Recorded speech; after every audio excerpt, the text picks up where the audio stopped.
आशा करता हूं आप सब बहुत अच्छे होंगे। मेरा नाम है सिद्धांत अग्निहोत्री। स्टडी ग्लोस पे आपका बहुत बहुत स्वागत है। ये युद्ध कौन जीता, अमेरिका ईरान, इस पर हम गहरा डिस्कशन करते हैं। तो उससे पहले हम आगे बढ़े, एआई और यूट्यूब कल तक इसकी सेल है, जिसमें गूगल टूल्स सारे, अवतार course, master chat GPT plus YouTube, एक फ्री ई बुक भी है। ये टोटल 4 कोर्स आपको मात्र 800 रुपये में मिलेंगे। 1 साल का ये एक सर्टिफिकेशन कोर्स है। डिस्क्रिप्शन कमेंट बॉक्स में लिंक है। अब हमने एआई कोर्सेज के कॉम्बो बनाने शुरू कर दिए हैं।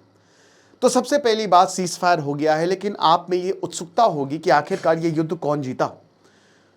तो इस पर डिस्कशन करने से पहले कि युद्ध पहली बात तो खत्म हुआ नहीं है, ये एक टेम्पररी सीज फायर है, यानी कि अभी युद्ध जो है वो फिर से शुरू हो सकता है, बट 90% मान के चलिए खत्म हो गया है। ईरान ने 10 पॉइंट दे दिए, कल मैंने उसकी बात की थी।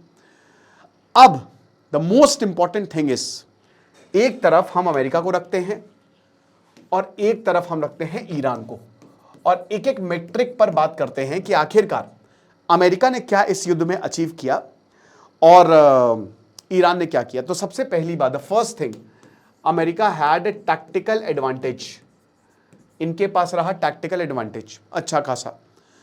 टैक्टिकल एडवांटेज का मतलब क्या है कि they have air dominance, air superiority, so they carried strikes all across Iran. हर जगह ईरान में इन्होंने बमबारी कर दी। इजराइल भी साथ में था, तो इन्होंने पुल उड़ा दिए, रेलवे उड़ा दी।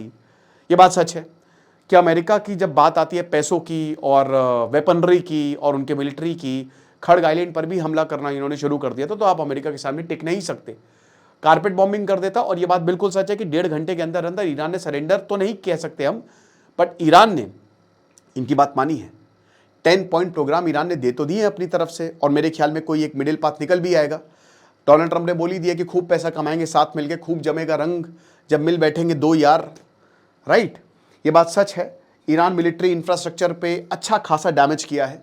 इनका मिलिट्री इंफ्रास्ट्रक्चर ही तबाह कर दिया, इनका मिसाइल प्रोग्राम तबाह कर दिया। न्यूक्लियर पे हमला किया ये अभी कह नहीं सकते, but US is stronger. Yes, America बहुत ताकतवर रहा, और फाइनल अल्टीमेटम से पहले इन्होंने आखिरकार टेबल पे आ ही गए।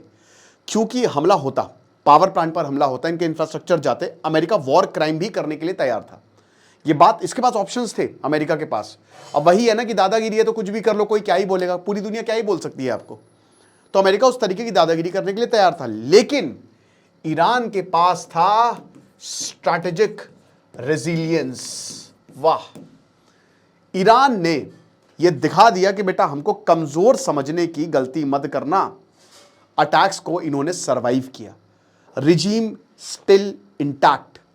नहीं आ पाए जावेद शाह पहलवी, नहीं आ पाए, बहुत बोलते रह गए, नहीं आ पाए, वही रहेंगे अभी अमेरिका में। भारत के लिए अच्छा आदमी नहीं है वो, भारत के लिए बहुत जहर उगलता था। तो यूरेनियम इनरिचमेंट भी उसने गिव अप नहीं किया, गल्फ पर अटैक करता रहा। अब चलो अच्छी बात है कि आज स्टॉक मार्केट भी ऊपर गया है, $100 पर बैरल से नीचे ऑयल आ गया है, जो कि $115 तक ट्रेड कर रहा था। ईरान ने बोला था हम $200 तक लेके जाएंगे। रशिया यूक्रेन वाला हिसाब किताब, हम सबको लग रहा था कि यूक्रेन एक हफ्ते में निपट जाएगा। सेम हमको ईरान के साथ तो नहीं लग रहा था, बट अमेरिका को लग रहा था कि एक हफ्ते में निपट जाएगा। 38 दिन तक इसने युद्ध लड़ा है, 38 दिन तक, और हारा नहीं है। अमेरिका जीता नहीं है और ईरान हारा नहीं है। तो पहली बात, हार जीत है ही नहीं, हार जीत की बात ही नहीं है। यहां दोनों फ्रस्ट्रेट होकर सीज फायर कर लिया। ईरान फ्रस्ट्रेट नहीं हुआ था, ईरान के पास था मारो, तुम मारो, तू जितना मार सकता है मारो। वो कुछ होते नहीं कि जो मार मार के ढीठ हो जाते, ईरान वही था कि वो मार मार के ढीठ हो गए, और उसने फिर स्ट्रेट ऑफ हॉर्मस पर सप्लाई ही ठप कर दी, स्ट्रेट ऑफ हॉर्मस ही ब्लॉक कर दिया। अमेरिका को लगा तो ये ससुर कल का देश क्या कर लेगा। 1979 बेटा हमने सैंक्शन लगाए हैं, इकोनॉमी पावर देखिए ना, अब बेटा तू मिलिट्री पावर देख। और आज तक अमेरिका ने ईरान पर ऐसा हमला तो किया नहीं था, तो वो आजमा लिया। अमेरिका अपना होमवर्क करके बैठा नहीं था। अमेरिका को लगा वेनेजुएला में प्रेसिडेंट को उठा लिया, हमने ग्रीनलैंड को बुली कर दिया, हमने इजराइल को मदद कर दी, पिछली 12 दिन वॉर में हमने इनकी तबाही मचा दी। तो डोनाल्ड ट्रंप को लगा था कि हमारे सामने कौन टिकेगा। ईरान ने दिखा दिया कि बेटा 56 इंच नहीं 112 इंच का सीना है, आओ मारो, कोई दिक्कत नहीं है। और huge economic cost, $1.3 trillion America लेने वाला था कांग्रेस से, है ना। शुरुआत में इनके $30-35 गए, उड़ गए, अवाक उड़ा दिया। इनके F-35 पायलट्स 2 कैप्चर कर लिए, मतलब कैप्चर क्या, बच गए वो किसी तरीके से। तो इकोनॉमिक कॉस्ट और ह्यूमन कॉस्ट दिखा दी ईरान ने। उधर जेरार आल फोर्ड बैठा 8 महीने तक, भाई वहां टॉयलेट जाम हो गए। तो वहां पे तुरंत अमेरिका ने बोला कि वहां चले जाओ, जाओ पर्शियन गल्फ में चले जाओ। ये हालात थी। सो द थिंग इज कि इसमें कोई क्लियर विनर आपको नहीं मिलेगा। But the most important, America के गोल्स क्या थे? अब हम थोड़ा गोल्स की बात करते हैं। अमेरिका के गोल्स और ईरान के गोल्स क्या थे, है ना? अमेरिका का गोल था, एक एक करके देखते हैं और उससे आपको क्लैरिटी मिलेगी। सबसे पहले रिजीम चेंज, है ना? रिजीम चेंज, क्या ये हुई? नहीं। रिजीम वैसी की वैसी इंटैक्ट है, भूल जाइए, और अब होगी भी नहीं होने वाली। जैसे तालिबान दोबारा आया, अब कोई कुछ नहीं बोल रहा, सब चुपचाप बैठे हुए हैं। सीधा ईरान के साथ भी हो कि ईरान पर हमला करके देख लिया, ईरान पे प्रोटेस्ट करवा के देख लिए, बल्कि वहां पे 14 मिलियन लोग जो है वो चेन बना के खड़े हो गए थे पावर प्लांट के सामने। तो रिजीम चेंज नहीं हुई। सेकेंड, यूरेनियम इनरिचमेंट, नहीं, आप नहीं इसको खत्म कर पाए।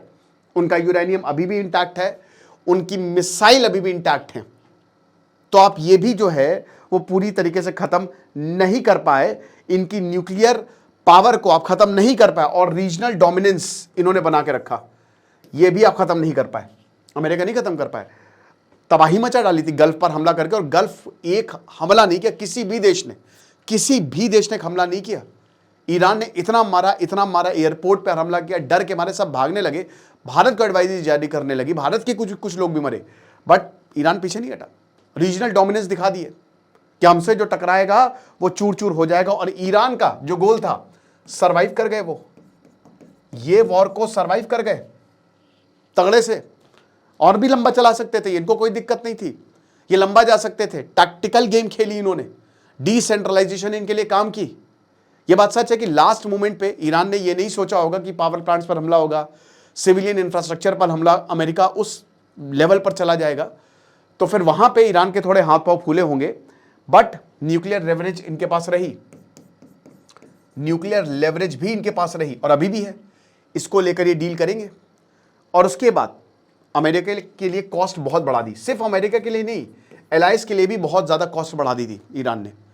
पूरी दुनिया ये प्रेशर बना रही थी, हर जगह एनर्जी क्राइसिस हो गई थी, भारत में भी दिक्कतें थी, जो बेड़ा गर्क करके रखा हुआ था, बहुत बुरी हालत। तो अगर आप इस सिनारियो को देखो तो आपको क्लियर विनर तो नहीं दिखता है, लेकिन हाँ, अपर हैंड ईरान का रहा, क्योंकि उसके खोने के पास कुछ नहीं था। आप जिस इंसान के पास खोने के लिए बहुत कुछ होता है, वो ध्यान से चलता है, ठीक है? और जिस इंसान के पास खोने के लिए कुछ नहीं होता, वो मरने ही आया है। तो अगर आप उस हिसाब से कंपेयर करके देखो तो ईरान का पूरे वॉर में अपर हैंड रहा। अमेरिका, जाहिर सी बात है, अमेरिका इसराइल का देखिए, इसराइल तो हमेशा अपर हैंड रहेगा, वो लड़ने के लिए आए हैं और वो आखिरी दम तक लड़ेंगे। लेकिन ईरान ने ये दिखा दिया है कि भाई आप ऐसे उठा के हमको नहीं मार सकते। और इसमें अगर आप देखा जाए, आप देखिए, अगर अमेरिका अटैक करता है ये 28 दिसंबर को या 5-6 जनवरी को, क्योंकि 28 दिसंबर से 18 जनवरी तक भयानक प्रोटेस्ट हुए थे ईरान में, तो रिजल्ट कुछ और होता, तो अमेरिका जीत जाता। और हो सकता है कि ईरान को बहुत कुछ झेलना पड़ता, शायद इंटरनल अनरेस्ट भी बढ़ जाता। ये तो ईरान को भी पता था ना कि अगर सिविलियन इंफ्रास्ट्रक्चर पर हमला होगा तो अनरेस्ट बहुत ज़्यादा बढ़ जाएगा।